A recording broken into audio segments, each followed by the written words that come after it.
హరి ఓం. మనం ఈరోజు ఇకారాంత పుంలింగ కవి శబ్దం చదువుకుంటున్నాం. కవి కవి అంటే ఈ పలుకుతున్నాం కాబట్టి ఇకారాంత పుంలింగ అని చెప్తున్నాం. ప్రథమ విభక్తి కవి, కవి, కవయ. ఇక్కడ షార్ట్ ఈ, ఇక్కడ లాంగ్ ఈ ఉంటుంది, చూడాలి. కవి, కవి, కవయ. ఒక కవి, ఇద్దరు కవులు, ఎక్కువ మంది కవులు. అలాగే సంబోధన, కవిని పిలుస్తున్నాం మనం. హే కవే, ఒక కవిని పిలిచేటప్పుడు హే కవే. అలాగే ఇద్దరు కవులను పిలిచేటప్పుడు హే కవి. ఎక్కువ మంది కవులను పిలిచేటప్పుడు హే కవయ్య అంటాం. ఇది సంబోధన. అయితే మనము ఇలాగ ఏకవచనం, ద్వివచనం, బహువచనం ఇలాగ నేర్చుకుందాం. అప్పుడు మనకి ఈజీగా ఉంటుంది. మొదటిగా మనం ఏకవచనం చూద్దాం. కవి, హే కవే. కవిని పిలుస్తున్నాం కదా, హే కవే. ఇక్కడ నుంచి మనము చిన్నగా గుర్తుపెట్టుకోవాలి. కవిం, కవినా, కవయే, కవే హే, కవే హే, కవౌ అని గీతంలాగా పాడుకోవాలి. అప్పుడే ఏదో ఒక చిన్న ట్రిక్.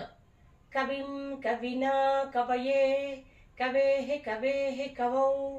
ఇది ఒక 5 సార్లు నుంచి 10 సార్లు. కవిం, కవినా, కవయే, కవే హే, కవే హే, కవౌ. కవిం, కవినా, కవయే, కవే హే, కవే హే, కవౌ. కవిం, కవినా, కవయే, కవే హే, కవే హే, కవౌ.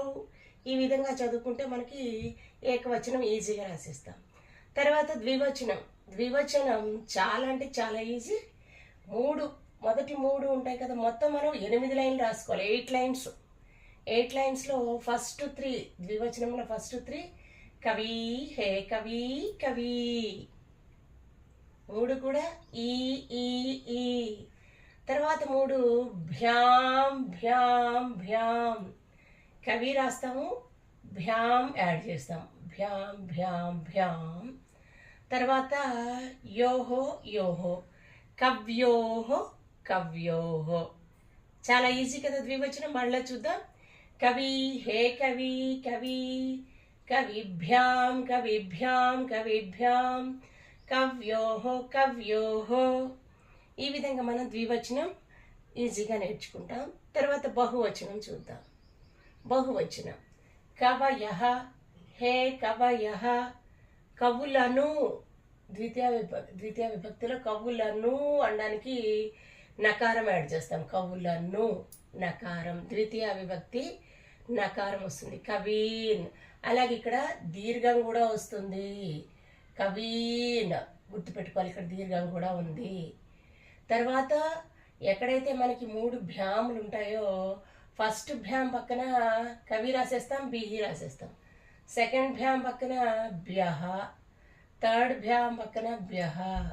ఈ విధంగా భ్యాం, భ్యాం, భ్యాం ఎక్కడ రాస్తామో దాని పక్కన బహువచనంలో బిహి, బ్యహ, బ్యహ రాస్తాం.